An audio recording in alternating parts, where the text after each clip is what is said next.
Assalamualaikum warahmatullahi wabarakatuh. Perkenalkan, nama saya Lutfito Fibrizio. Saya berasal dari kelas 12 MIPA 4. Saya akan menjawab 5 pertanyaan seputar materi struktur teks editorial.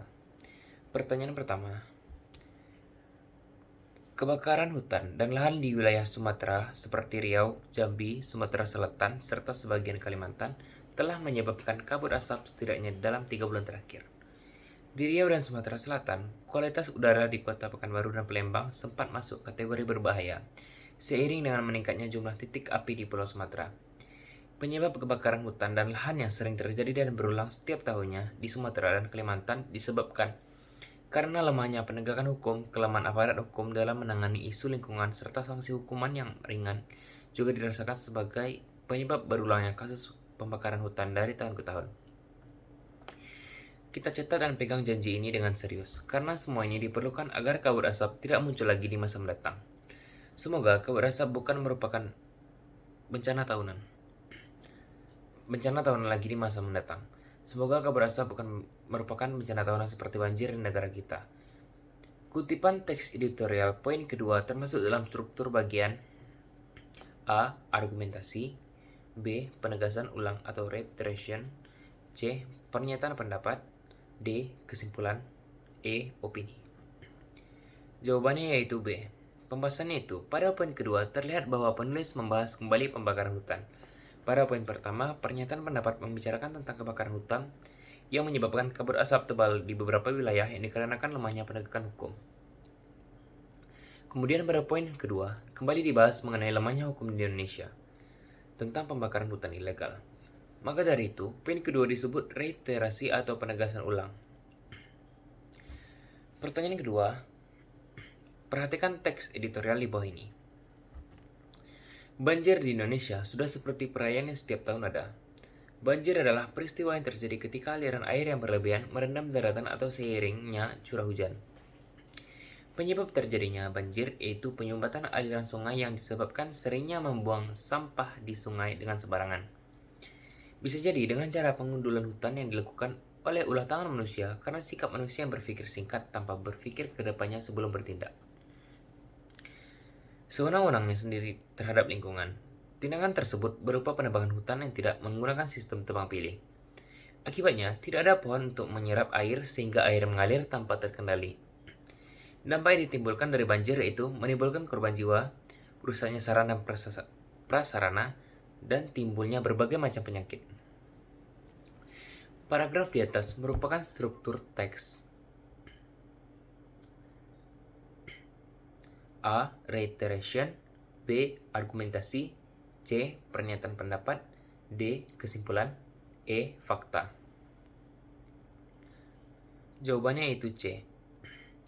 Pembahasannya itu, paragraf di atas merupakan pernyataan pendapat atau tesis karena dijadikan sebagai bahan untuk pengenalan atau awalan teks.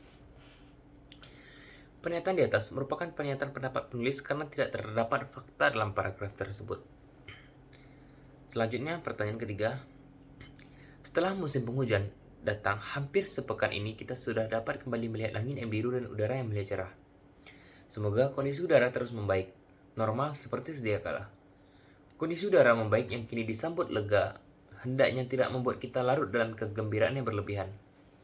Kita baru saja melewati masa-masa menyedihkan yang sangat panjang akibat kabut asap hasil pembakaran hutan dan lahan. Kutipan teks di atas termasuk ke dalam struktur teks editorial bagian A. Argumentasi, B. Pernyataan pendapat, C. Penegasan ulang, D. Fakta, E. Kesimpulan. Jawabannya yaitu A. Pada kutipan teks di atas, kita melihat ada salah satu kaidah kebahasan yaitu kata setelah. Kutipan di atas termasuk struktur teks editorial bagian argumentasi, karena kalimat-kalimat di atas menunjukkan penulis mengomentari kondisi udara saat itu. Argumentasi dimulai ketika penulis masih melanjutkan pendapat tentang peristiwa yang terjadi agar pendapatnya dapat dibuktikan dengan fakta-fakta. Selanjutnya pertanyaan keempat. Banjir yang selalu melanda ibu kota Jakarta sudah tidak sanggup ditoleransi dan dimaklumi. Harus ada solusi yang cepat dan sempurna untuk mengatasinya sebelum Jakarta benar-benar tenggelam. Salah satu solusi yang diusung Pemkot DKI Jakarta yakni agenda normalisasi sungai. Program tersebut berupa pengosongan lahan di sekitar sungai-sungai yang ada di Jakarta. Teks di atas termasuk struktur bagian: A. Pernyataan umum, B. Argumentasi, C. Penegasan ulang, D. Penutup, E. Koda. Jawabannya yaitu A. Karena teks tersebut merupakan pendahuluan teks editorial berupa pendapat dan gambar umum mengenai isu yang dikomentari. Pertanyaan kelima. Pertamina mengirim kado tahun baru 2014 yang pahit kepada masyarakat. Menaikkan harga tabung LPG 12 kg lebih dari 50%. Akibatnya, sampai di tingkat konsumen harganya menjadi Rp125.000 hingga Rp130.000, bahkan di lokasi yang relatif jauh dari pangkalan, mencapai Rp150.000 sampai Rp200.000. Pengenalan isu pada penggalan teks editorial di atas yaitu: A. Pertamina mengirim kado tahun baru 2014 yang pahit kepada masyarakat. B. Menaikkan harga LPG tabung 12 kg lebih dari 50%. C. Pertamina mengirim kado tahun baru 2014 yang pahit kepada masyarakat dengan menaikkan harga LPG. D. Akibatnya sampai di tingkat konsumen harganya menjadi Rp125.000 hingga Rp130.000. E.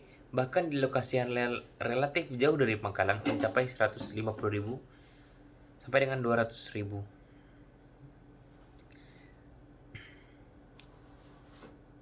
Pembahasannya itu: pengenalan isu adalah pembahasan yang mendetail mengenai peristiwa yang dikomentari, penguatan terhadap pendapat dalam bentuk argumen logis maupun data faktual. Baiklah, sekian dari saya. Assalamualaikum warahmatullahi wabarakatuh.